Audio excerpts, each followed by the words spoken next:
इस कार्यक्रम को जॉय स्माइल मिनिस्ट्रीज के मित्रों और भागीदारों द्वारा संभव बनाया गया है।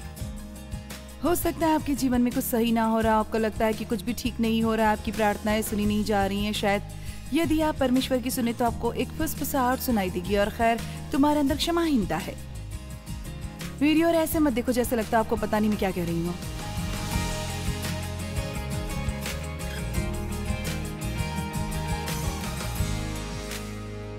ये सोचती हूँ कि यदि हम चर्च जा सकते हैं और वहाँ बैठे रह सकते हैं और मेरा सारा समय बस कंफर्टेबल होते रहते और वो हर चीज पर बात कर रहे हैं जो हम नहीं चाहते। हाँ, परमेश्वर आपको बिना शर्त प्रेम करते हैं, आप एक विशेष व्यक्ति हैं, आप मूल्यवान हैं, आप अद्भुत हैं, तो कुछ भी कारगर नहीं होगा। परमेश्वर ने आपके जीवन के लिए एक अच्छी योजना रखी है। बात की थी जिसने इजरायलियों को 40 साल भटकाया उस यात्रा में जिसको सिर्फ 11 दिन लगते थे।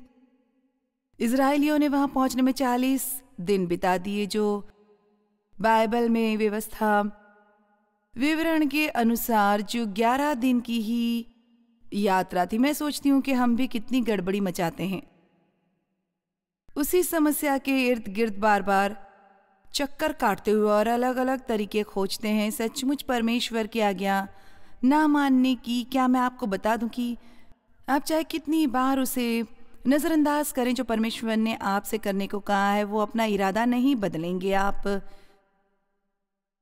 उसी पर्वत के गिर्द घूमते रह सकते हैं 5000 बार और उनका जवाब फिर भी वही रहेगा जब आप वापस आएंगे। तो सबसे बेहतर योजना यही होगी कि जो परमेश्वर आपसे करने को कहते हैं उसे शीघ्रता से कर डालिए, जितना हो सके, चाहे वो कितना कठिन हो, कितनी तकलीफ हो, आपको कुर्बानी देनी पड़े। और प्लीज हमेशा मन में ये रखिए कि परमेश्वर कभी भी आपसे कुछ छीनने की कोशिश नहीं कर रहे। वो हमेशा कोशिश कर रहे हैं कि वो आपको ऐसी स्थिति में लाएं जहां आप और ज्यादा खुश रह सकें, जहां आपको ज्यादा शांति मिल सके, जहां आपका जीवन और अधिक फलदायी हो सके और जहां आप इतनी ज्यादा लोगों की मदद करने के योग्य हो सके जिसकी मदद करना आपके लिए संभव हो। जानते हैं, हम में से जो पहले से ही उद्धार पा चुके हैं, हम जानते हैं कि हम कहाँ जा रहे हैं। हमारा भविष्य सुरक्षित है, पर जब हम यहाँ हैं तो हमारे जिम में एक काम है और ये कि हम एक मसीह की रूप में सिद्ध हों और दूसरे लोगों के लिए उदाहरण बने। और आज फिर एक मुख्य शास्त्र वचन जो मैं आपको सामने पेश करना चाहूंगी वो है कुलुस्सियों 3:1 और 2। जब तुम मसीह के साथ जिलाए गए तो स्वर्गीय वस्तुओं की खोज में रहो जहां मसीह वर्तमान है और परमेश्वर के दाहिनी ओर बैठा है, और जब ये तैयार हो रहा है आपको बताने को कि आप उन्हें कैसे खोजें। और मुझे एम्पलीफाइड पसंद इसमें लिखा है, और उसे उन बातों पर लगाए रखे जो अनंत हैं, या शायद हम ये कह सकें कि अपने मन को लगाइए और उन्हें सही चीज़ों पर लगाइए, क्योंकि यदि हमारे मन सही बातों से भरे हुए हैं तो फिर जब शैतान अपने झूठे के साथ आता है तो उसके पास कोई जगह नहीं होती अपनी गलत बात डालने के लिए। मेरे ख्याल से ज़्यादातर बार हम लोगों को ये सिखाते हैं कि क्या नहीं करना, और मेरे ख्याल से हमें ज़्यादा जोर इस पर देना चाहिए कि हमें क्या करना ज़रूरी है। और फिर यदि हम सही बातें कर रहे हैं तो फिर हमारे जीवन में गलत बातों के लिए कोई जगह नहीं रह जाती। मेरी आदतों पर एक किताब लिखी और मैंने इसे ये शीर्षक नहीं दिया ब्रेकिंग बैड हैबिट्स, मैंने इसे शीर्षक दिया making good habits and breaking bad habits.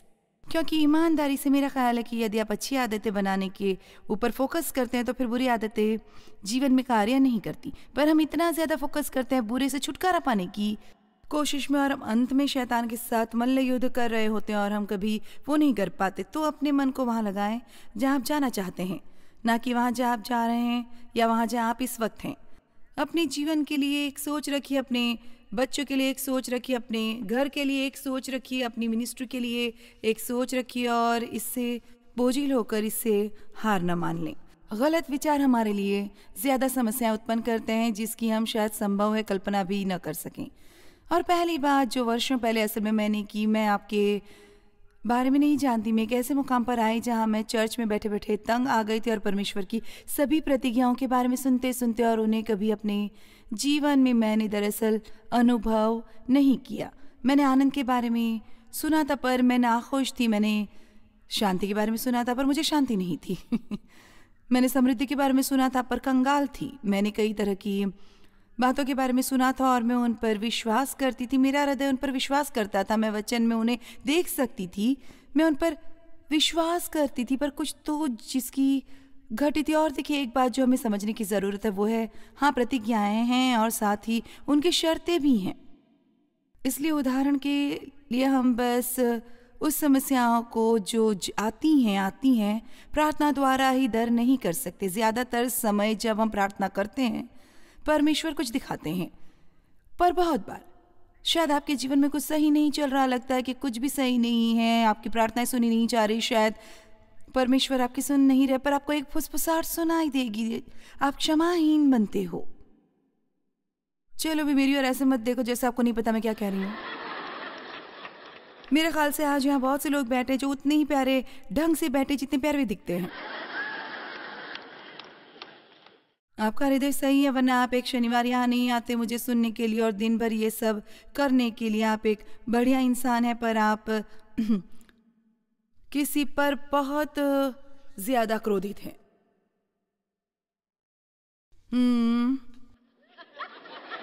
मुझसे मत कहे कि मैं लोगों के हाथ खड़े करवाऊं, क्योंकि मैं आपको बता सकती हूँ यहाँ बहुत से लोग हैं जिनके अंदर कुछ फंसा पड़ा है, इसलिए आपके लिए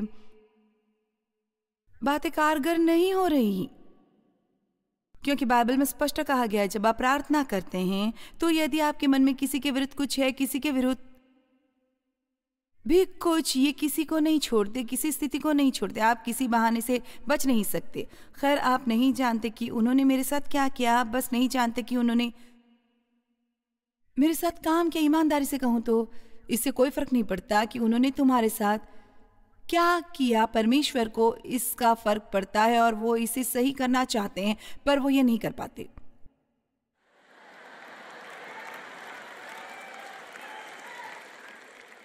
और क्षमा कोई ऐसी चीज नहीं जो आप किसी के बारे में महसूस करते हो, ये एक चुनाव है जो आप करते हैं कि आपको उनसे कैसे व्यवहार करना है। परमेश्वर की मांग है कि आप उन्हें बिना शर्त क्षमा करें, बिना शर्त के। Ouch ouch. मेरे ख्याल से हम ये नहीं समझ पाते कि हम कितनी कोशिश करते हैं कि हम छोटे छोटे तरीके ढूंढें और परमेश्वर से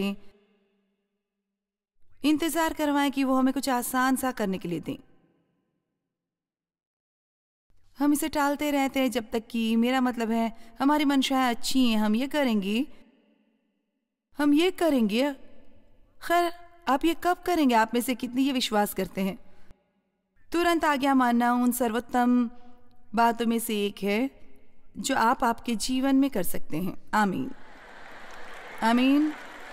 तो मुझे यकीन है कि मैं इस समय कह सकती हूँ, इस बिल्डिंग में कौन ऐसा है जिसके जीवन में ऐसा क्षेत्र है जहाँ आप जानते हैं कि आप परमेश्वर की आज्ञा नहीं मान रहे, और आप देखेंगे कि यहाँ बहुत से हाथ उठेंगे। तो मैं यहाँ मुस्कुरा रही हूँ, मैं देखिए कैसे मुस्कुरा रही हूँ।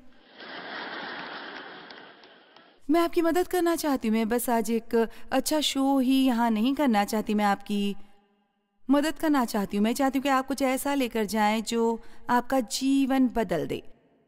और यदि मुझे कुछ कहना पड़े जो आपको आपकी कुर्सी में थोड़ा असहज कर दे, तो ये करने के लिए मैं राजी हूँ, क्योंकि मैं असल में ये सोचती हूँ कि यदि हम चर्च जा सकते हैं और वहाँ बैठे रह सकते हैं और मेरा सारा समय बस कंफर्टेबल होते रहते और वो हर चीज़ पर बात कर रहे हैं जो हम नहीं चाहते।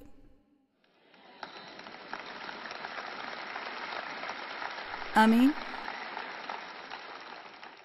हाँ, परमेश्वर आपको बिना शर्त प्रेम करते हैं। आप एक विशेष व्यक्ति हैं, आप मूल्यवान हैं, आप अद्भुत हैं। परमेश्वर ने आपके जीवन के लिए एक अच्छी योजना रखी है, पर यदि आप परमेश्वर की आज्ञाकारिता में नहीं चलते तो कुछ भी कारगर नहीं होगा।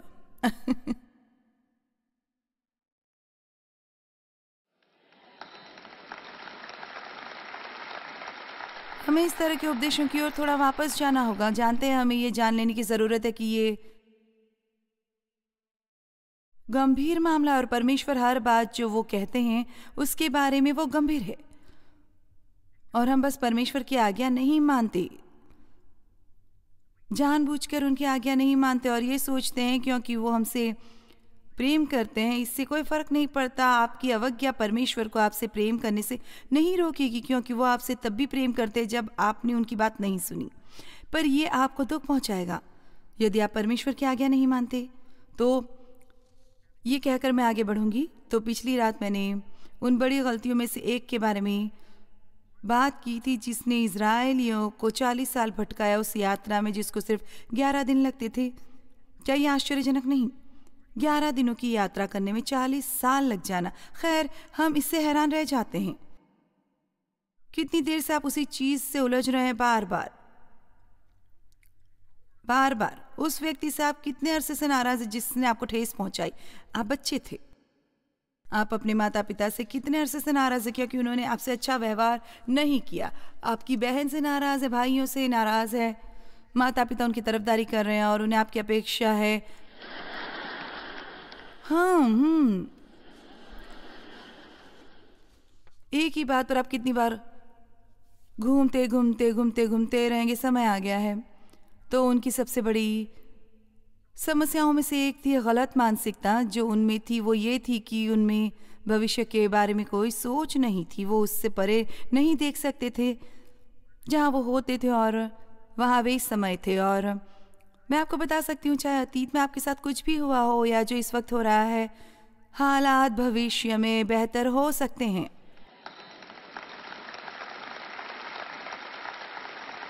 अब कहीं ऐसा ना हो कि मैं ज़्यादा उत्साहित हो जाऊं कि दोबारा उसी पर उपदेश देने लगूं बजाय नंबर 2 पर जाने के।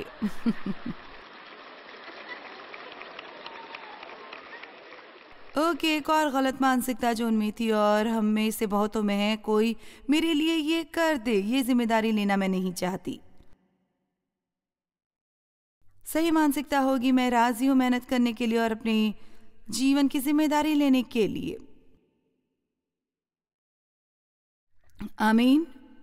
उदाहरण के लिए, आप क्या कहेंगे अपनी आनंद की जिम्मेदारी लेने के बारे में? आप किस पर इल्जाम लगा रहे हैं कि आपको खुश नहीं रखा जा रहा?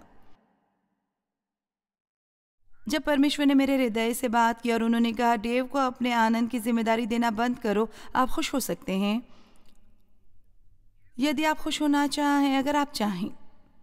आमीन। पहले कुछ सालों में जब हमारा विवाह हुआ था, मेरा मतलब है मैं एक प्रसन्न व्यक्ति नहीं थी और मैं जानते हैं नाखुश लोग हमेशा खुश लोगों के गिर्द रहकर नाराज हो जाते हैं, तो वो दूसरे लोगों को भी नाराज कर देते हैं ताकि वो सब मिलकर नाखुश रह सके। तो मैं हमेशा ऐसी बातें करती जो डेव को नाखुश कर सकती थी और उनका दिन बर्बाद कर सकती थी, पर वो मुझे खुद को नाखुश करने नहीं देते थे और मेरे लिए ये बहुत ही गुस्सा दिलाने वाली बात होती थी। क्या कोई जानता है मैं क्या बात कर रही हूँ? मैं कहती हूँ तुम्हें किसी बात की परवाह नहीं, तुम बस खुश हो जाओ, वो ये करो वो करो, वैसे ये। पर आप जानते हैं अंत में मुझ में उसके प्रति भूख जागी जो उनके पास है। यदि आप किसी ऐसे से विवाहित हैं जो नाखुश हैं, तो उनकी नाखुशी आपको नाखुश ना कर पाए। बेहतर बात होगी कि आप उनके इर्द गिर्द रहकर खुश रहें और उन्हें ये महसूस करने दें कि चीज़ें अलग हो सकती हैं बहुत अच्छे ढंग से। आमीन। वरना हम किसी और की समस्या पर सहनिर्भर हो जाते हैं। जिम्मेदारी का मतलब है कि आप उस योग्यता से प्रतिक्रिया करें जो परमेश्वर ने आप में डाली है, या ऐसे अवसर पर प्रतिक्रिया करें जो आपके सामने रखी गई हैं। मैं सोचती हूँ कि जीवन में हम कितने अवसर खो देते हैं। कितनी बार परमेश्वर हमें न्योता देते हैं कुछ करने का और उन्हें जाकर किसी और को ढूंढना पड़ता है इसे करने के लिए, क्योंकि हमारे लिए ये सुविधाजनक समय नहीं है। परमेश्वर ने इब्राहिम को उस जगह से बाहर बुलाया जहां वो रहता था, उस जग जाने के लिए जो परमेश्वर उसे दिखाने वाले थे, जो था प्रतिज्ञा का प्रदेश, कनान का प्रदेश। पर क्या आप जानते हैं इससे पहले कि परमेश्वर ने इब्राहिम को चलने को कहा और ऐसा करने को कहा, इससे पहले कि उन्होंने इब्राहिम को यह अवसर दिया, उन्होंने वही अवसर इब्राहिम के पिता को भी दिया। पर मैं आपको दिखाना चाहूंगी कि उसने क्या किया। उत्पत्ति 11:31 अध्याय 12 वचन 1 और 2 और 13। अपना पुत्र अब्राहम और अपना पोता लूत जो हारान का पुत्र था और अपनी बहू सारे जो उसके पुत्र अब्राहम की पत्नी थी, इन सभी को लेकर कसदियों के ऊपर नगर से निकल कनान देश जाने को चला, पर हारान नाम देश में पहुंचकर वहीं रहने लगा। ये एक आरामदेह जगह है, मैं बस यहीं बस जाऊंगा। और मैं चाहती हूँ कि आप में से कितनों ने सर्वोत्तम से कम पर समझौता कर लिया है जो आपको मिल सकता था, क्योंकि आप यात्रा में कहीं ना कहीं थक जाते हैं, या उससे भी बदतर कितनी औरतें एक ऐसे आदमी के साथ सेटल हो गई जो वो जानती थी कि ठीक नहीं है। वो अंदर ही अंदर ये जानती थी कि ये उनके लिए एक सही आदमी नहीं है, पर वो इतनी डरती हैं कि उन्हें कभी कोई नहीं मिलेगा। चले भी मैं किसी से बात कर रही हूँ, क्योंकि मेरे पिता ने मेरा यौन शोषण किया था। मैंने सोचा था कि कोई भी मुझे नहीं चाहेगा, तो पहला व्यक्ति जिसने मुझ में थोड़ी सी भी रुचि दिखाई, जब उसने शादी करने का सुझाव दिया तो मैं बहुत उत्साहित हो गई। पर जानते हैं, मैं अंदर ही अंदर अपने हृदय में जानती थी, मैं ये जानती थी कि ये एक गलत फैसला है। ऐसी बातें न करिए जिसके बारे में आपको सुकून न मिले। जानते हैं क्या? क्योंकि वो बाद में आपके मुंह पर फट जाएंगी हमेशा। और फिर किसी ऐसे से कभी शादी ना करें जो सचमुच बुरा जीवन जी रहा है, ये सोचते हुए कि आप उन्हें बदल सकते हैं। पता है, बहुत दुर्बल मामलों में ऐसा होता होगा, पर आपको सबसे थोड़ा सा कुछ देखना होगा। और जानते हैं, यदि किसी ने आपसे दुर्व्यवहार किया है और आपको बार बार छोड़ दिया और दूसरी औरतों के साथ बार बार भागता रहा, और अब वो चाहते हैं कि आप वापस उन्हें अपना लें, मैं कहूँगी कि चलो 1 साल तक ये सबूत देखें कि तुम सचमुच बदल गए। मैं बार बार ये कहूँगी आपसे, वो आता है 7 महीने में गायब हो जाता।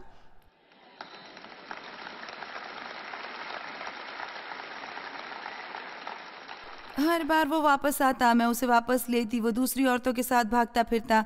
हर बार जब वो वापस आता, मैं उसे वापस लेती। क्यों? मैं हताश थी, मैं डरती थी। हताश और भय के कारण कोई फैसला न करें, समझौता ना करें। चलिए भी सबसे बेहतरीन से बेहतरीन काम समझौता ना करें जो परमेश्वर ने आपके लिए सबसे बेहतर संजो रखा है। किसी भी भय या हताश में फंसकर ये कि यदि आप सेकंड बेस्ट पर समझौता नहीं करते तो आपको कभी कुछ नहीं मिलेगा। क्या कोई जानता है मैं क्या बात कर रही हूँ यहाँ पर?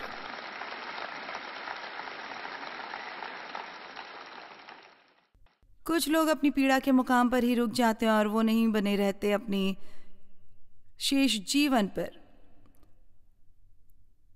फिर प्रभु ने इब्राहिम से कहा, यहोवा ने अब्राहम से कहा, अपना देश और अपनी जन्मभूमि और अपने पिता के घर को छोड़कर उस देश चला जा जो मैं तुझे दिखाऊंगा, और मैं तुझसे एक बड़ी जाति बनाऊंगा और तुझे आशीष दूंगा और तेरा नाम बड़ा करूंगा और तू आशीष का मूल होगा। जानते हैं क्या? इब्राहिम ने जिम्मेदारी ली। बिना जिम्मेदारी के कोई आशीष नहीं मिलती। क्या आपने मेरी बात सुनी? बिना जिम्मेदारी के कोई आशीष नहीं मिलती। इसीलिए हम बात करते हैं। जानते हैं कि अमेरिका में रहना कितना बढ़िया है, धरती पर ये सबसे बढ़िया देश है। खैर, यहाँ रहने की एक जिम्मेदारी है, ये बस एक सौभाग्य ही नहीं, यहाँ रहने की एक जिम्मेदारी है। मेरे ख्याल से आजकल लोग जिम्मेदारी का महत्व नहीं समझते। ऐसा लगता है कि जैसे पीढ़ी दर पीढ़ी ऐसे लोग आ रहे हैं कि वो हमेशा ये सोचते हैं कि किसी और को उनके लिए ये करना चाहिए, कोई मेरे लिए ये कर दे, मैं जिम्मेदारी नहीं लेना चाहता। ऐसी भी चीज़ें जैसे बाइबल में कोई शास्त्र वचन ढूंढना। जब आपको कोई शास्त्र वचन ढूंढना हो तो किसी को बुलाकर ये मत कहिए कि ये शास्त्र वचन कहाँ है। खुद के लिए स्वयं इसकी खोज कीजिए और इसे ढूंढिए। कुछ अध्ययन की पुस्तकें लीजिए। पर आपने क्या खोजा? आपने किसके लिए प्रयास किया? आप इससे और भी अधिक पाएंगे, बजाय इसके कि कोई आपको इसका जवाब दे। आप बेहतर कर सकते हैं उससे। आमीन। यदि आप जानते कि मुझे उपदेश देने के लिए क्या क्या अध्ययन करने की ज़रूरत पड़ती थी। वाह! जब कोई कंप्यूटर नहीं थे, जानते हम गूगल से नहीं कह सकते थे कि आनंद पर हमें एक शास्त्र वचनों की सूची दे। शायद मुझे 1 घंटा लग जाता आनंद पर सभी शास्त्र वचन ढूंढने के लिए, और फिर मुझे कॉन्कोरेंट्स निकालनी पड़ती और कुछ और बाइबल निकालनी पड़ती और कुछ डिक्शनरियाँ निकालती और मुझे उनमें से हर एक को देखना पड़ता और उन्हें बाइबल में ढूंढकर पढ़ना पड़ता और बहुत बार बस। खैर, मैंने एक समय अपने उपदेश लॉन्ग हैंड में लिखने की शुरुआत की थी और जानते क्या, मैं नहीं, मुझे उस टेक्नोलॉजी से खुशी है जो आज हमारे पास है, पर मैं नहीं। यदि हर चीज़ हर एक के लिए बहुत आसान कर दी जाती है, ईमानदारी से कहूँ तो ये लोगों को और ज़्यादा लोगों को आलसी बना देती है और फिर उन्हें निराश महसूस होता है। तब क्या होता है यदि लोग निराश महसूस करते हैं? अगर उन्हें कोई प्रयास करना पड़े तो हम जाते हैं एयर कंडीशन घर में, एयर कंडीशनर कार में, एयर कंडीशन बिल्डिंग में, और परमेश्वर बचाए यदि हमें पसीना हो तो सोचो। मेरा मतलब है कि तो हर चीज़ का अंत ही हो जाएगा। जानते हैं कि मुझे खुशी है कि मैं एक ऐसे युग में बड़ी हुई जब हमारे पास सुविधाएं नहीं थी जो आज हमारे पास हैं, और मेरे ख्याल से ये लोगों में चरित्र का निर्माण करता है। मेरा मतलब है जब आप कुछ चीज़ों से गुजरते हैं तो आप में चरित्र का निर्माण होता है। आमीन।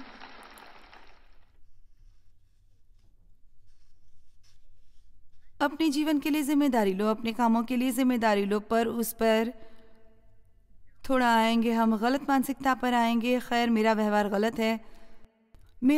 गलत है पर ये मेरी गलती नहीं है। ध्यान रहे कि आप इसके लिए जमे रहें। बाइबल में लिखा है आलसी चींटियों के पास जाओ उनके काम पर ध्यान दे और बुद्धिमान हो, यही आलसी इंसान होता है। नीति वचन 6:6-8। उनके न तो कोई न्यायी होता है, न प्रधान और न प्रभुता करने वाला, तो भी वे अपना आहार धूप काल में स्वयं करती हैं और कटनी के समय अपनी भोजन वस्तु बटोरती है। आप जानते हैं असल में इसका मतलब क्या है? चींटी को देखो, वो जो सही है वही करती है, बिना किसी को अपने सिर पर खड़ा किए जो उनसे ही करवाता हो। चलो, वो ये इतना अच्छा है, आपको उससे बेहतर काम करना होगा।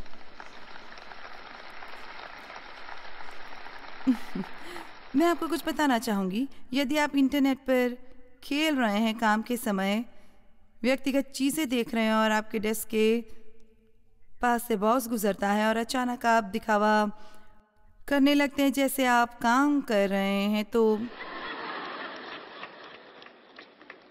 मेरे प्यारे ईसाई भाई, आप वो समय चुरा रहे हैं जिसके लिए आपको काम करने के लिए पैसा दिया जा रहा है।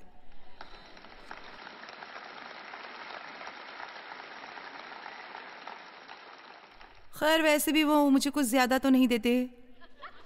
नहीं नहीं नहीं नहीं नहीं नहीं नहीं नहीं नहीं नहीं नहीं नहीं, परमेश्वर के बारे में यही सब तो है। आपको कुछ गलत करने को नहीं मिलता सिर्फ इसलिए कि और कोई गलत करे।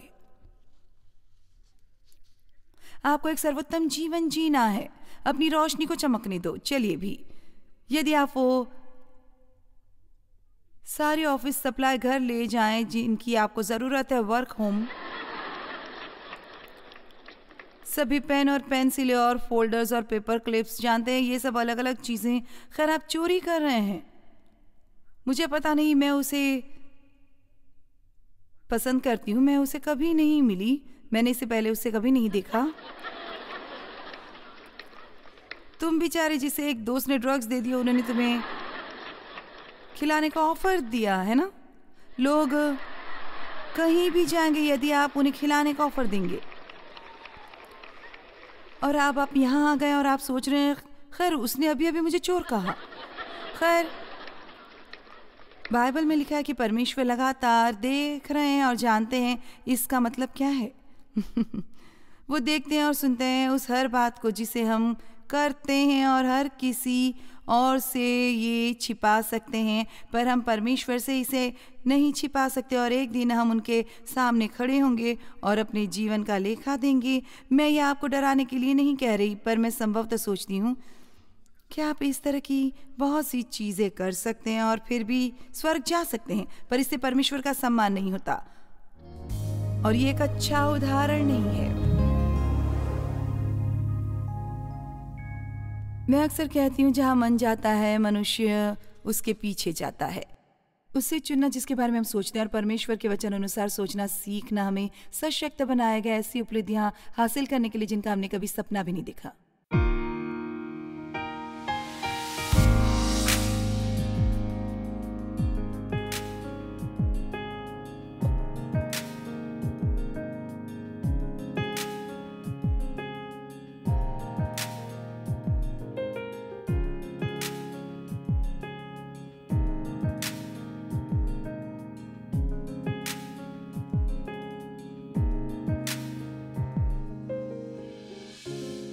इस कार्यक्रम को जॉयस मायर मिनिस्ट्रीज के मित्रों और भागीदारों द्वारा संभव बनाया गया है।